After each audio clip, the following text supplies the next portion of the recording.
I should let go.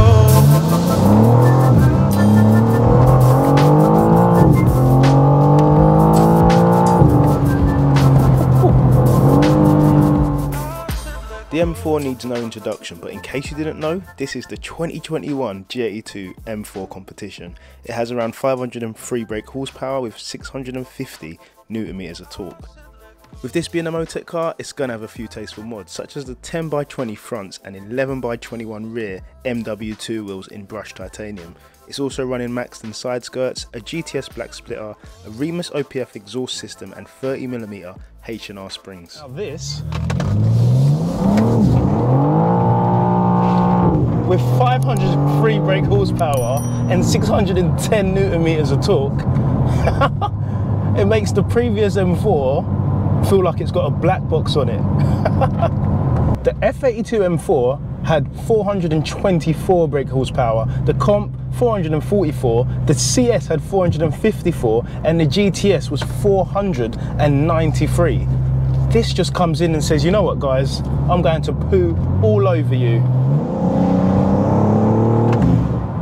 And having only driven this car for about 15-20 minutes so far, it definitely does.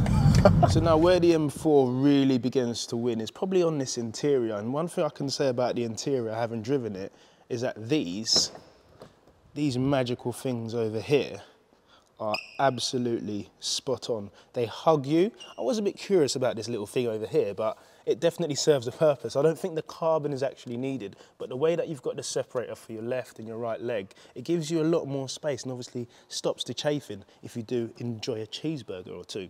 But moving over here, this is the party stick. So it is a ZF, but something I can tell you for free is that this moves like a DCT. Sorry, Mike. Oh my God. This thing just wants us to play today. The ZF still has all of its DCT, I don't know what the word is, characteristics. Even if you want to put it in reverse, on a normal ZF, you'd flick it to the top and it gets in reverse, hold the button and flick it. But with this, you shift it to the left and stuff, push it up. So I think BMW are kind of trying to trick the DCT boys and saying, yeah, it's still a DCT, but it's not, it's a ZF. It's smoother on a day-to-day and you still have the drive logic, and what Mike has actually set up here is quite cool. In standard, it's in drive, it's in the lowest drive logic, so DL1, let's call it DL1. In M1, it's got it in DL2, so I flicked the M1 button, it's still in drive, it changes for me. The gear shifts are a lot crispier. Your grand might notice a tiny bit, but then when you flick it into M2 and it's full manual, it's not going to shift for you, and you go for a gear shift, you still get that thud, but it's not as aggressive as the original DCT style drive logic 3. That, my friend, was whiplash. That was going to be one of those 011113 numbers. Have you had an accident in the last 3 years?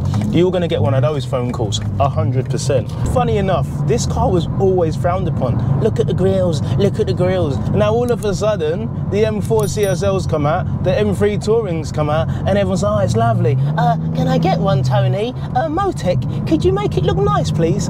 Make your minds up, guys. This car is either ugly or amazing. And for me, it's definitely the latter. So what does it feel like? In comfort, it pulls around, you get the low hum coming from this lovely Remus system. Nothing too intrusive, you can still have a conversation without having to shout. But you flick M2, it goes into its funky mode and just wants you to spank it. Guys,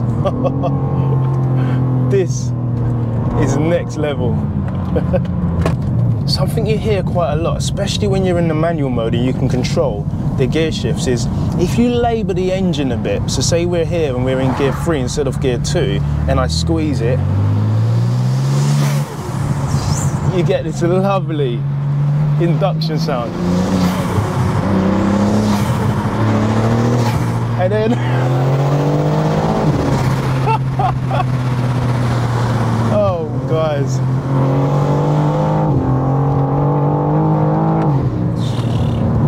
confidence that this thing gives you is dangerous. Talking of confidence, BMW have put this traction mode setting, which for some could be great and for some it could be quite bad. So you have about 8 to 10, I want to say 10 levels of traction before it's fully off. But you can still do the old usual, hold the traction control button all the way until you get that sign saying DSC off, driving without stabilization. Mike's gonna absolutely kill me for driving his car without traction on, but oh mate.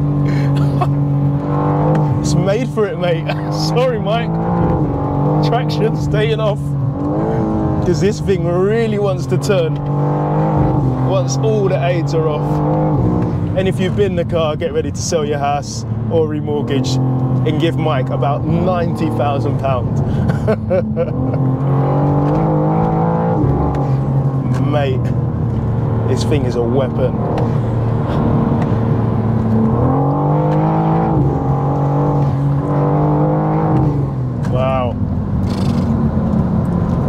And this time Mike has actually left me half a tank, but we are in this silly fuel price crisis, so I'm not going to take the mick. I'll give him it back with 30 miles on it.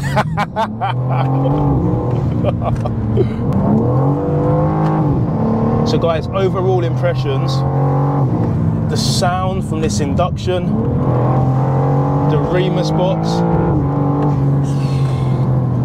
it just makes you want to just go at it all day, every day. Easy now.